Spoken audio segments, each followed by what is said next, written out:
Amen, can you come on over here? This is the real thing. This is our Capoeira connection right here. This is Amen.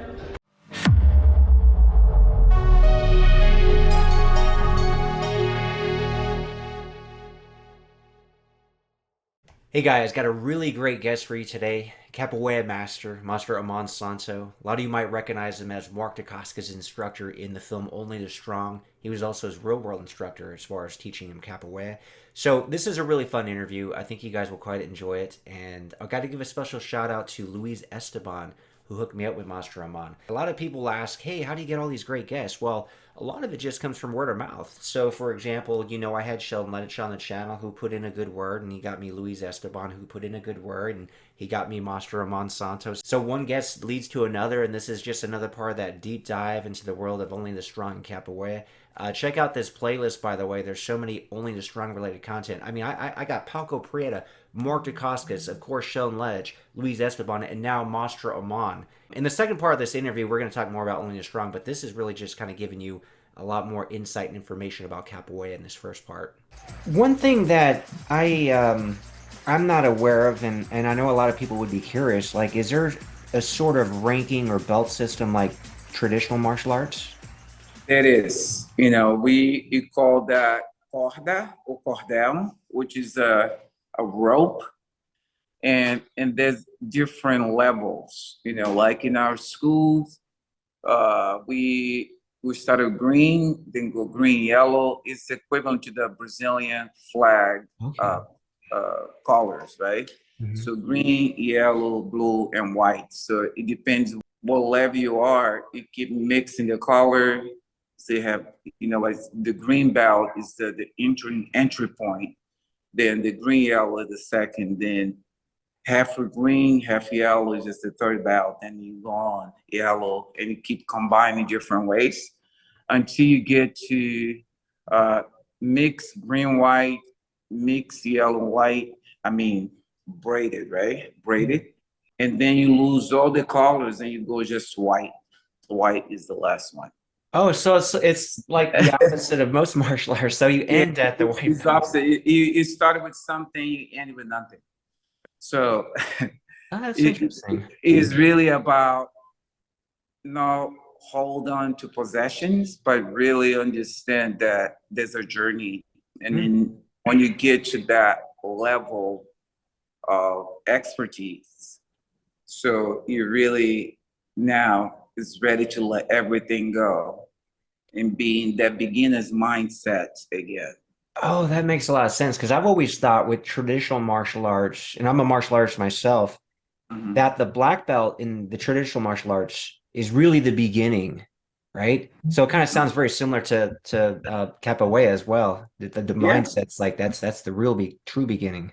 yeah. If you go back in history, there was no ranking in capoeira because how we used to know how if you're able to become a master or someone that be recognized as a master. It was by we did a lot of street roda, as we call, like we did a lot of the battles or the games that we call. There was more street like, So you come in and you sort of had to prove yourself with the best, right?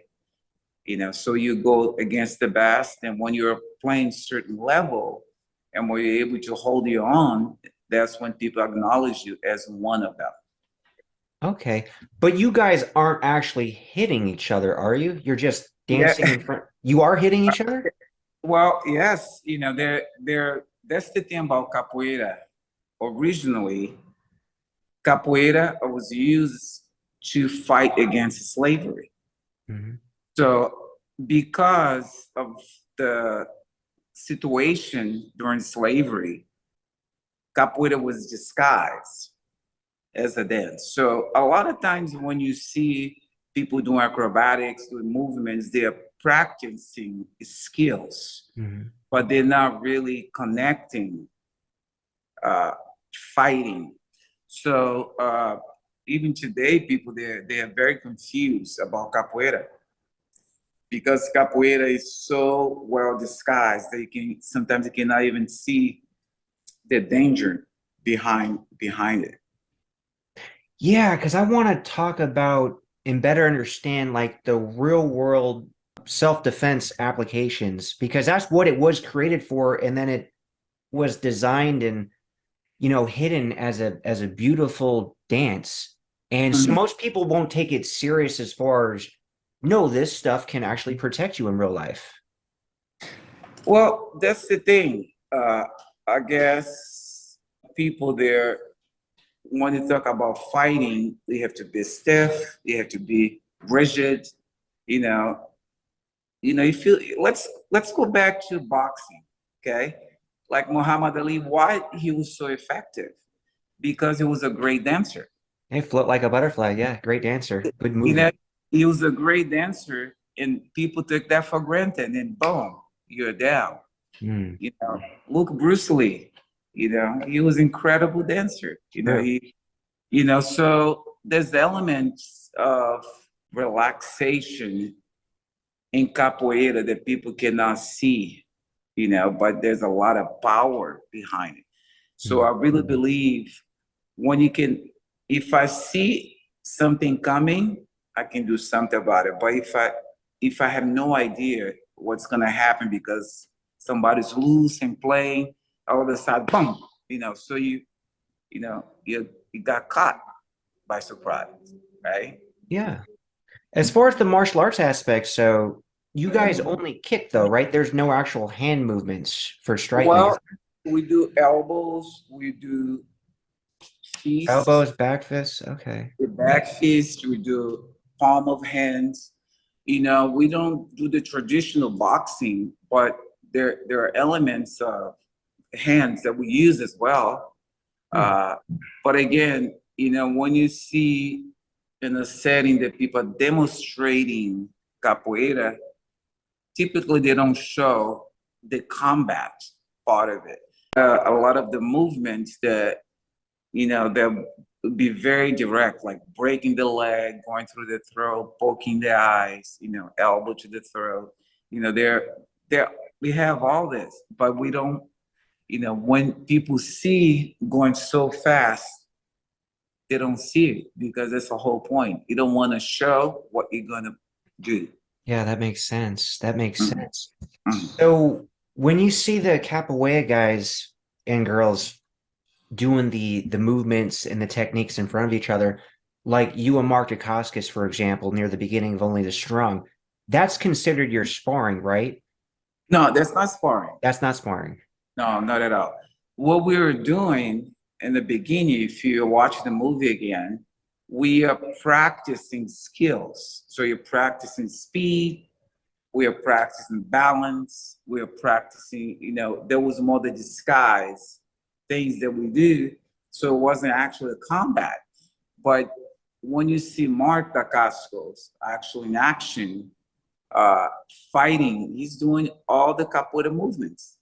Everything he practiced, now he have to apply into the fighting situation a whole different way. Hmm. And because it's more direct, a lot of people they cannot recognize. And that's the point. Yes, that's a good point. Yeah. Now, does capoeira actually have sparring then? And if so, does it not look like the dance?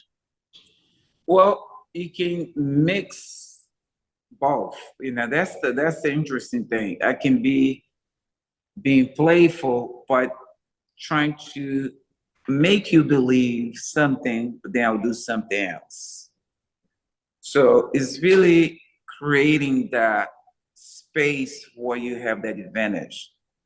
Instead of showing that emotion, showing that anger, that smile, that way, that we play, how we ginga, uh, it's gonna give you the impression, oh, this guy's not doing nothing, and then something else will happen.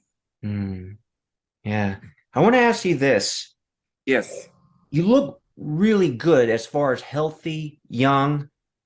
But of course, you're older because you were an adult in Only the Strong, and that movie came out like in the early 90s. So you're definitely older, even though you don't look it. My question, because capoeira, very acrobatic, seems more suited for younger people. Like, are you still able to do all your flips and all that crazy stuff you were doing in the movie, or? Well, what I'll say by choice, if I decide to do it, yes, I can. But today's my birthday, by the way. Oh, And happy birthday. Wow. yeah, and believe it or not, I'm 58 years old. I'm Wow. 58 and I can do a lot of the things that I did in the movie. And but here's the thing, it comes down to how you take care of your health, how you take care of your body, your mind, your body, your soul. Uh, and I think what I like about capoeira is that there are so many elements. If I'm playing the berimbau, I have this moment of meditation that I use the vibrations to really calm my mind and my body, Hmm. right? Yeah. And if I sing, I actually release stress, you know, instead of a hold on, like, I'm tough, I allow to go through it, just through me, and so the music, the instrument, I'll give you an example. Give me 2 seconds. No, of course, not all of you are going to get a chance to train in capoeira and get those anti-aging benefits, but I got something else that could help. Collagen peptides from 5 different sources of collagen. It also has Dermaval, which is made of 9 phytonutrients that helps your body produce its own collagen and supports elastin. So, yes, all this stuff will help the anti-aging because it'll help your skin, your hair, your nails, your joints, which is very important, especially for us martial artists and lifters. But anyone in general, like the joints as you age, they degrade and you don't feel as good moving around. So you need to get on a supplement like this. Linked in the description below. It tastes amazing. Just throw it in your coffee, mix it up, dissolve it. Putting it in your morning protein shake works. Have it post workout. Just try to get some throughout the day, and that will help you age. Maybe you will at least look a little bit better when you get older. Maybe not like Mestre Amen, but you could at least do something like this to help. So if I have the berimbau, and the berimbau came to capoeira late on because this instrument is an ancient instrument and was used to heal the body. Mm. Its vibration was used to heal the body, right? And so when I put this either my belly or heart,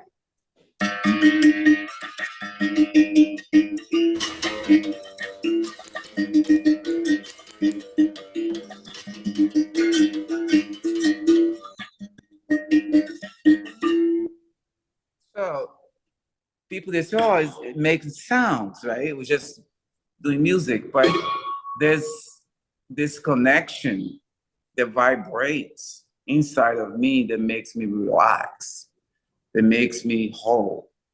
So Mm. actually, when it started moving, I can move better because I'm more connected with it. Because there's the outer, all the visual stuff that people see, but the capoeira is very spiritual too. So there's this inner connection they need to have in order to perform 100%. And these slaves, they use music, prayers, and songs so they can create courage to fight against the Portuguese, to Mm. fight against the slave masters, the Dutch. So they actually use this martial art, capoeira, to fight, and they were very efficient. So, but because of the history and the background of this art form, even today, when people see like, oh, capoeira is the only art that plays music, that sings songs, that we preserve history. Yes. Very unique. And even though it Mhm. originated from an ugly past with Mhm. slavery and oppression, it became something very beautiful. Like people love watching it and the music sounds good and people are happy. So it just became such a beautiful thing, even though the roots of it were kind of in ugliness, why it had to get developed. Yeah, imagine like when we are forced to be, working as slave, on the sugarcane plantations in Brazil, and you put like, you're forced to be on a boat for months and months, in very very harsh conditions, and getting to Brazil, being in situations where you have to work hard labor, like for long hours, from dawn to dusk, always doing things they, we're not supposed to be doing, and still be able to create and do things and be able to survive, that, because this is an art of survival. Mm. Now, the music and the instrument, is this something that every student must learn as they're moving up the ranks? Yeah, is even the music, we talk about histories, things that happened in the past, and we'll bring the past and the present together. Okay. So Yeah. there's a dialogue with something that happened before, but we also moving forward in this life. So there's this dialogue between, what happened in the past, where we are today, and where we're going next. Okay. And so, yes, answer your question, the students, they need to learn this part of the requirement to really learn how to play the instrument, how to sing your songs, and be able to connect that and keep the energy flowing as we do, capoeira in a roda, in a circle. Okay. Yeah. One thing I want to know is how you got introduced and started, because I've heard this story. Only the Strong's such a popular movie, which I want to talk a little bit more about later. But there's a story that Mark Dacascos was looking for a new martial art. Earl White, another sparring partner of mine since I was 16, another student of my mom and dad's. He said that he had this amazing capoeira teacher named Mestre Amen Santo in Santa Monica, California. And he found you in, I believe, Santa Monica in an airport hangar. But I want to know how you ended up there.